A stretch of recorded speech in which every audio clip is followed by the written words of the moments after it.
सभी साथियों को जय हिंद। मैं अरविंद कुमार आपके करने साथियों, बाबा साहब का जो जिक्र कहीं अगर होता है तो मन जो है गदगद हो जाता है, क्योंकि बाबा साहब हम अपने जो है जहन में बसा चुके हैं। बाबा साहब के प्रति जो सम्मान है वो शायद किसी दूसरे व्यक्ति को आज तक नहीं मिला, क्योंकि बाबा साहब थे। इसी कारण बाबा साहब को सभी लोग बाबा साहब कहते हैं। और उनकी क्या क्या खासियतें, हम सोचते हैं कि बाबा साहब जहाँ पढ़े और उन्होंने जो अपने जीवन को संभाला, तो उस स्थान की बात की जाए। बाबा साहब के जीवन में जो उतार चढ़ाव आए उनकी शिक्षा के कारण आए, उन्हें प्रेरणा जो मिली जिस कारण हमारा समाज दबा हुआ था, और उन्होंने प्रतिदिन यही सोचते रहे कि किस तरीके से हम समाज को उभार सकें। बाबा साहब जिस यूनिवर्सिटी में पढ़े उस यूनिवर्सिटी में हमारे सर घूम के आए हैं, और 100 साल पूरे होने पर जिस समय बाबा साहब उस यूनिवर्सिटी से उनको जो सम्मानित किया गया, तो उसके बारे में बताएंगे सर। जय भीम सर। जय भीम जी। सर अपने बारे में बताइए। अरविंद जी, सबसे पहले तो बहुत बहुत धन्यवाद आपको कि आप जो है बाबा साहब के मिशन को जन जन तक अपने माध्यम से, अंबेडकर प्राइम जो अपने आप में ही विदित है, बाबा साहब को प्रेरित करते हुए जन जन में एक जन जागरण का काम कर रहे हैं कि बाबा साहब का मिशन एक ऐसा मिशन है जिसमें जनमानस के हर क्षेत्र में बाबा साहब ने टच किया, चाहे उसका सामाजिक क्षेत्र हो, राजनीतिक क्षेत्र हो, आर्थिक क्षेत्र हो। तो बाबा साहब का जो चिंतन है वो हर क्षेत्र में लाजवाब है। तो मैं आपको बहुत बहुत अभिनंदन करता हूँ, आपको शुभकामनाएं देता हूँ कि आप तन मन धन से अपने माध्यम से, अपने चैनल के माध्यम से बाबा साहब की जो शिक्षाएं हैं, जो उनका समर्पण है, उसको आप जन जन तक पहुँचा रहे हो। तो जैसे कि आपने कहा कि बाबा साहब के बारे में मुझे परिचय देते हो सर। मेरा नाम छेदीलाल आनंद है और मैं साहिबाबाद राजेंद्र नगर में रहता हूं। और मेरा सौभाग्य है कि मैं बाबा साहब के बारे में पढ़ के, यानी मैंने तो शायद 2-4% ही बाबा साहब की जो लिटरेचर है उनको पढ़ के इतना माइंड मेरा खुल गया कि मुझे असलियत, इंसान की असलियत क्या है, उसको किस तरह से जीना है, किस तरह से समाज में रहना है, और उस तरह का मैं प्रयास करता हूं। और मुझे बड़ा सौभाग्य मिला है बाबा साहब से प्रेरणा लेते हुए कि किस तरह से उन्होंने शिक्षा के अंदर अपना एक ऐसा परचम खड़ा किया, जबकि उन्होंने कहा कि शिक्षा ही एक ऐसा हथियार है। क्योंकि बाबा साहब कोई बहुत बड़े पहलवान नहीं थे, कोई बहुत बड़े बिल्डर नहीं थे, बहुत बड़े वो नहीं थे कि वो दुनिया से लड़के अपना नाम रोशन करते थे। उनके पास जो तलवार थी वो कलम की तलवार थी। उनकी कलम की तलवार की वजह से दुनिया को लोहा उन्होंने करा कि आज दुनिया जो है नतमस्तक है, और दुनिया के तकरीबन 97 देश जो हैं वो बाबा साहब के मिशन को या बाबा साहब की विचारधारा से प्रेरित होकर उनका इज्जत करते हैं। और 57 देशों के अंदर बाबा साहब की प्रतिमाएं लगी हुई हैं, जिनकी वो उनसे प्रेरणा लेके उनकी पूजा करते हैं। मुझे भी इत्तेफाक से विदेश में जाने का मौका मिला, अमेरिका में भी जाने का मौका मिला। जब बाबा साहब ने कोलंबिया यूनिवर्सिटी में पीएचडी की थी, तो वहाँ का एक संस्मरण मैं आपके समक्ष रखना चाहूँगा कि जब कोलंबिया यूनिवर्सिटी के 100 साल पूरे होने जा रहे थे, कोलंबिया यूनिवर्सिटी अपनी सेनेटरी बना रही थी, तो उन्होंने एक यूनिवर्सिटी ने निर्णय लिया कि 100 साल के अंदर हमारे यूनिवर्सिटी में बहुत लाखों आदमी, लाखों स्टूडेंट्स पढ़ के गए हैं और अच्छे अच्छे विदेशों में, अच्छे अच्छे देशों के अंदर, अपने क्षेत्र के अंदर उन्होंने ख्याति प्राप्त की है। चाहे वो साइंटिस्ट रहे हो, चाहे वकील रहे हो, चाहे बिजनेसमैन रहे हो, या कुछ भी उसमें स्ट्रीम में रहे हो। तो ऐसे उनको हम एक शॉर्ट आउट करना चाहते हैं कि इन 100 सालों में कौन कौन से हमारे विद्यार्थी थे जो दुनिया के अंदर परचम उन्होंने लड़ाया। एक समिति बनाई गई, उस समिति में उस पूरे 100 साल के विद्यार्थियों का एक लिस्ट आउट किया गया जिसके अंदर 300 विद्यार्थियों का एक रिपोर्ट तैयार की गई और वो उन समिति ने यूनिवर्सिटी को दी कि ये 300 जो विद्यार्थी थे हमारे, ये अपने अपने क्षेत्र के अंदर महारत हासिल करें और अपने समाज के लिए, देश के लिए ऐसे ऐसे उन्होंने काम किए हैं। तो ये शॉर्ट लिस्टों में ये विलक्षण बुद्धि के हमारे विद्यार्थी रहे हैं। पर समिति ये चाहती थी कि हम 300 आदमी को नहीं, हम एक यूनिक पर्सनैलिटी इन 300 में से चाहते हैं जो कि उन सबसे अलग हो और जिन्होंने पूरे विश्व को एक ऐसा दिशा दी हो जो पूरा विश्व मानता है।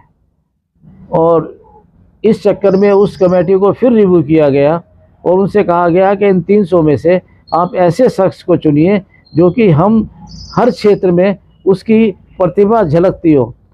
उस 300 जो शॉर्ट आउट विद्यार्थी थे उसमें जब लास्ट में नाम आया, सब चिंतन करने के बाद उस कमेटी के मेंबरान जो हो गए थे, अलग अलग क्षेत्र के मेंबरान थे, उनके बाद उनका एक निर्णय लिया गया और लास्ट में उस कमेटी ने एक नाम प्रस्तावित किया और वो नाम था हमारे विश्व रत्न बाबा साहब भीमराव अम्बेडकर जी का। तो उन्होंने ये कहा कि इन 300 में से सिर्फ एक ही विद्यार्थी इस यहाँ पर कोलंबिया यूनिवर्सिटी में पढ़ा है जो हर क्षेत्र के अंदर जो मानवतावादी है, समाजवादी है, समतावादी है और उसने एक ऐसा कार्य किया है कि दुनिया को एक ऐसा चिंतन दिया है कि दुनिया उसको आगे अगर चलेगी तो दुनिया जो है विश्व के लिए शांति के रूप में, भाईचारे के रूप में अपने काम करेंगे। तो उस समिति के जो प्रस्ताव को कोलंबिया यूनिवर्सिटी ने मान लिया और उस 100वें अपने दिवस पर कोलंबिया यूनिवर्सिटी ने जो सेलिब्रेट करना था, उस दिवस के ऊपर उस कोलंबिया यूनिवर्सिटी के एंट्रेंस पे बाबा साहब का प्रतिमा का अनावरण किया था। तो मेरा कहने का मकसद ये है कि पूरे विश्व के अंदर आप ये देखिए कि लाखों आदमी विद्यार्थी उस जो कोलंबिया यूनिवर्सिटी में पढ़े होंगे, सिर्फ एकमात्र ही बाबा साहब निकले जो कि उनकी कसौटी पे खरे उतरे।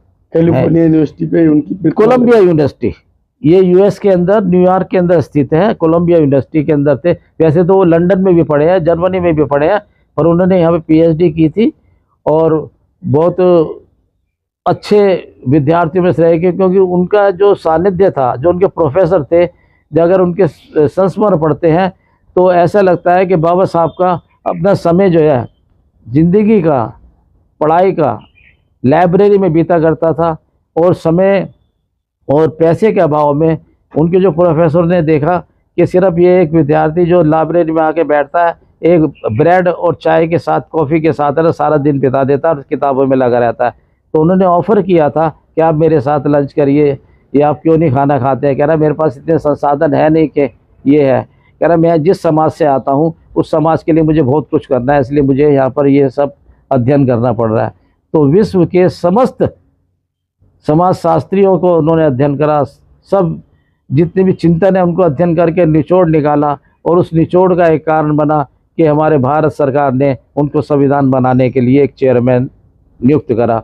और हमारा संविधान आज ये मान के चलिए कि विश्व में लिखा हुआ सबका सर्वोत्तम संविधान है, जिसके अंदर समता, बुद्ध की सारी जितनी विचारधारा है उस हमारे संविधान में देखी जा सकती हैं।